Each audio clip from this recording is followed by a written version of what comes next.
Hello and welcome to the channel. It's Irad coming up with the latest news regarding Star Citizen, and we've got some exciting news. Some news are not so exciting as well, and some more exciting news. So here we go, let's get started. We'll start with exciting news number one, and this is regarding CitizenCon. Yes, we do have the dates for CitizenCon this year, and it's going to be, surprise, in October. Well, that is of course not really that much of a surprise. It's always in October, but it's going to be in Manchester, England. Why in Manchester? Is that where Chris Roberts is based? Is that where the Squadron 42 team is based? Could that be linked with Squadron 42 perhaps? And maybe its release, after all, is feature complete?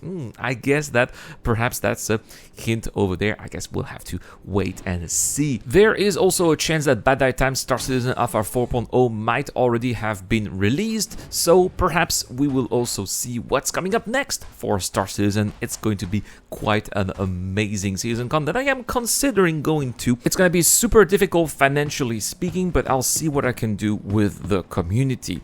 Anyway, we also have some news about the roadmap. That's the news that is not so exciting here because we've got a delay. Yes, freight elevators. Now, not the entire feature. Fortunately, it's just a small feature, but it's still quite an important one because that's a feature that allows us to bring in the vehicles into our ships.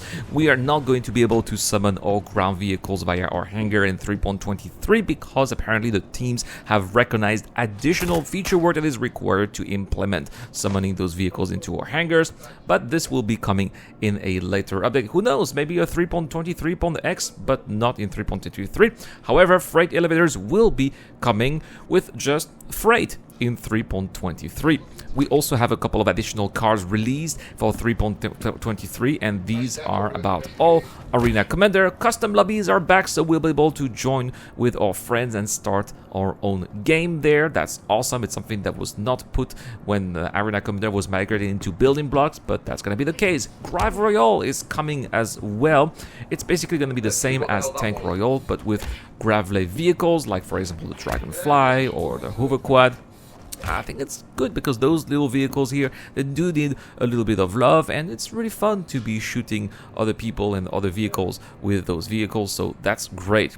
Also, we're going to have a new flight map. Those of you who do enjoy a little bit of dogfighting and asteroids, well, you're going to get those here because Minus Layman, which was previously only available for racers, will be available for the regular Battle Royale and the Squadron Battle as well. And we also have something really cool here, Engineering Experimental Mode here. We're going to have 3 limited tests for Experimental Mode featuring the engineering gameplay, also referred to as Resource Network.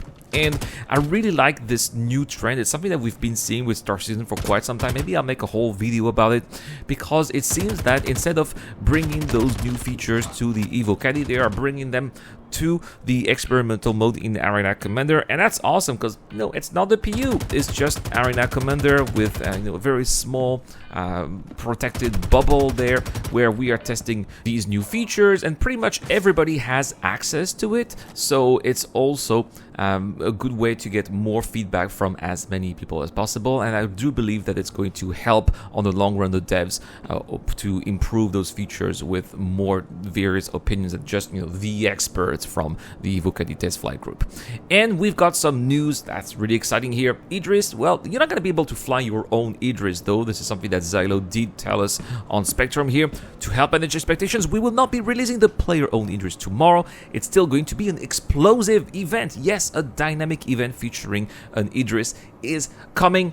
It was tested in the PTU, but it's coming into the PU. Sadly, I was not able to test it in the PTU because I was too busy with work and I'm going on vacation tomorrow, so I will not be able to test it in the PU for a couple of days, unfortunately. But if you have tested it in the PTU, let me know in the comment section down below how it was, what was your feedback, and how do you think it's going to work out in the PU.